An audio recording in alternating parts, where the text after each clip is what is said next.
আসসালামু আলাইকুম দর্শক, সবাইকে আমন্ত্রণ জানাচ্ছি বাংলা ভিউ লাইভে। আপনাদের সাথে আমি যুক্ত আছি নাজাত আহমদ প্রকাশত, আমার সাথে ক্যামেরা আছেন তুফাইল আহমেদ। দর্শক, আপনারা যেমনটি ক্যাপশন দেখছেন, আমি একটু ছোটো একটি ইনফরমেশন দেওয়ার জন্য আপনাদের সাথে যুক্ত হয়েছি।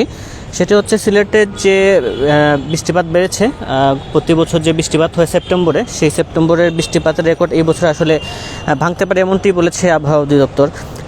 গত 24 ঘন্টায় সিলেটে মোট বৃষ্টিপাত হয়েছে 116.2 মিলিমিটার। শনিবার 3 সেপ্টেম্বর এই বৃষ্টিপাত হয়েছে। আজ সকাল 6টা থেকে দুপুর 2টা পর্যন্ত বৃষ্টিপাত হয়েছে 10 মিলিমিটার। আবহাওয়া অধিদপ্তর যেটি জানিয়েছে, সিলেটে সিলেট সেপ্টেম্বর মাসে গড় বৃষ্টিপাত যেটি হয় সেটি হচ্ছে 534.9 মিলিমিটার বৃষ্টিপাত, যেটি হচ্ছে প্রতি বছরই এরকম একটি গড় হিসাব করা হয়। এটি হচ্ছে সেই গড়। কিন্তু আবহাওয়া অধিদপ্তর যেটি বলছে, এবছর সেই গড় বৃষ্টিপাতের হিসাবটি অনেকটি বেড়ে যেতে পারে, সেক্ষেত্রে সেই রেকর্ড আসলে ভেঙে যেতে পারে। আবহাওয়া অধিদপ্তর যেটি বলছে, সেপ্টেম্বরের মাসের 1 থেকে 4 তারিখ পর্যন্ত, মানে এই 4 দিনে যে বৃষ্টিপাত হয়েছে পরিমাণ হয়েছে সেটি হচ্ছে 154 মিলিমিটার রেকর্ড বৃষ্টিপাত করা হয়েছে। সেই হিসাবে বলা যায়, মাসের যেহেতু প্রথম, সেই হিসাবে মাসে পুরো মাসে রয়েছে, সেই হিসাবে বলা যায় যে আরও বৃষ্টিপাত হতে পারে। সেক্ষেত্রে যে রেকর্ড বৃষ্টিপাত, গড় যে বৃষ্টিপাত আছে সেপ্টেম্বর মাসে, সেটি আসলে ভেঙে যেতে পারে। আবহাওয়া অধিদপ্তর যেটি বলছে,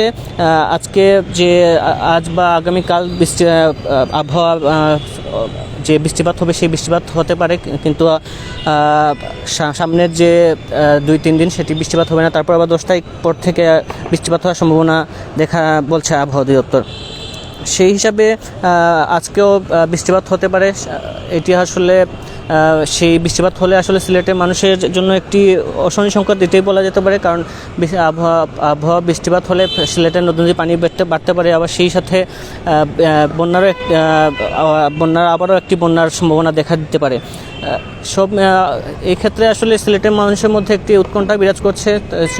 মাত্র কয়েকদিন আগে সিলেটের বন্যা, কয়েক মাস আগে সিলেটের বন্যা কবলিত যে ক্ষয়ক্ষতি হচ্ছে সেটি আসলে মানুষ আসলে সামাল দিতে পারছে না, কিন্তু এখন যদি আবার বন্যা হয় সেক্ষেত্রে মানুষ আসলে একটু দুর্ভোগে পড়ে যাবে, সেটাই বলা যেতে পারে।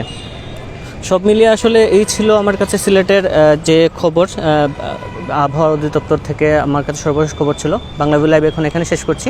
আগামীতে আবার দেখা হবে। ততক্ষণ সবাই ভালো থাকুন, সুস্থ থাকুন, বাংলা ভিউর সাথে থাকুন।